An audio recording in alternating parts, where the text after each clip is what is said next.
ఇక్కడ ఏంటంటే ఈరోజు పవన్ కళ్యాణ్ గారు ప్రస్తావించిన అంశం ఒకటి ఉంది. నేను ఎవరి గురించి మాట్లాడుతున్నానో వాళ్ళకి తెలుసు.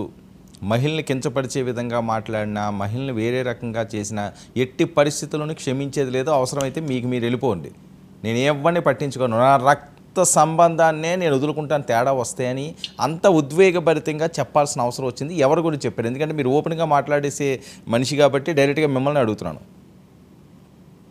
ఇక్కడ ప్రత్యేకించి ఎవరి గురించి చెప్పారో వారికి తెలుసన్నారు కాబట్టి బహుశా వారికే తెలుసుంటుంది సార్. మీకు తెలుసా తెలీదా?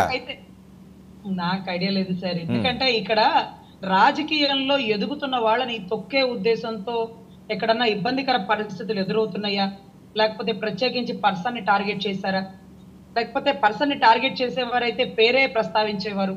ఎనీవే ఒకేసారి యాక్షన్ తీసుకోరండి. ఏదైతే ఫస్ట్ టైం ఒక సూచన చేస్తారు, సూచనని ధిక్కరిస్తే మాత్రం ఖచ్చితంగా యాక్షన్ తీసుకుంటారు. నా వల్లే పార్టీ నిలబడిందంటే నేను దేనికి భయపడను, నేను మళ్ళీ వెనక్కి వెళ్ళినా ముందుకు రాగలుగుతాను, నాకు ఆ నమ్మకం ఉంది సరే అనే విధానంతో ఆయన మాట్లాడడం జరిగిందండి. దీని గురించి నాకైతే అందిన సమాచారం మేరకు ఆడబిడ్డల జోలికి రాకండి, పార్టీలో ఎదుగుతున్నటువంటి వీర మహిళల్ని అడ్డగించకండి అనే విషయం అయితే నాకు అర్థమైనట్టు. ఎవరండి ఉత్తరాంధ్రలో ఇద్దరు ఎమ్మెల్యేలు ఆల్రెడీ కలెక్షన్ మొదలు పెట్టేశారని చెప్పి వార్తలు వస్తున్నాయి, మీకు అనుకూలంగా ఉండి మీడియాల్లోనే. ఏంటిది ఈ ప్రక్రియ ఏంటి? ఉత్తరాంధ్రలో ఇద్దరు ఎమ్మెల్యేలా? దేని గురించి అంటారు కలెక్షన్? ఏం కాదు, ఏముంది ఇదేముంది, కలెక్షన్కి ఏమన్నా ఇది ఉంటుంది ఏంటి, నామ్స్ ఏమైనా పెట్టుకుంటారంటే దీని మీదే కలెక్షన్ చేయాలని? ఇంకా ఆశ ఉన్న వాళ్ళు దేనికన్నా చేయొచ్చు కదా. వచ్చిన కథనాలు చెప్తున్నాను నేను. సార్ మీకు భీమ్లా నాయక్ సంగతి తెలుసు కదండి, లుంగి పైకి పట్టుకొని కర్ర చేత్తో పట్టుకున్నాడంటే తాట తీసి ఎండబెడతాడు. మీకు ఆ విషయం మరోసారి చెప్పాల్సిన పని లేదు. ఎమ్మెల్యేలైనా కూడా డిసిప్లిన్ గా పార్టీ ఆఫీస్ లో కూర్చోవాల్సిందే, వారానికి ఒకరు ప్రజా సమస్యల గురించి చిత్తశుద్ధిగా మీరు ఆలోచించాల్సిందే, పరిష్కరించాల్సిందే. అసెంబ్లీలో కూడా గొప్పగా మీరు ప్రజల సమస్య గురించి మాట్లాడాలి.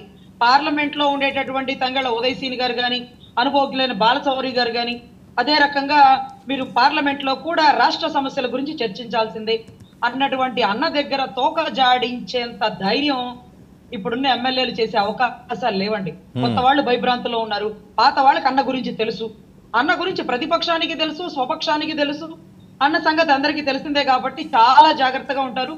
అవినీతి రహిత పరిపాలన నిర్మించడంలో, అసెంబ్లీలో బలమైన ముద్ర వేయడంలో, ప్రజల్లో మార్పు తీసుకురావడంలో ఈసారి జనసేన పాత్ర కీలకంగా ఉందని అంబానీ గారి పెళ్లికి వెళ్ళినప్పుడు కూడా చెప్పారట.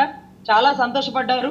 ఆ సంతోషాన్ని కాపాడుకోవాలి, విశ్వాసాన్ని, ప్రజలు మన మీద పెట్టుకున్న విశ్వాసాన్ని కాపాడుకోవాలి, ఒక గొప్ప సమాజాన్ని నిర్మించాలి. సో నా సిద్ధాంతాలతో పాటు కలిసి రండి, నా సిద్ధాంతాలకి ఇబ్బందికర పరిస్థితులు మీరు కలుగజేస్తే మిమ్మల్ని వదులుకోవడానికి కూడా నేను ఏమాత్రం వెనుకాడను అనేది ఇవాళ మీటింగ్ సారాంశం సార్. ఓకే, ఒకసారి ఆయన బయట కూడా విందాం, బయట ప్లే చేయండి అమ్మా.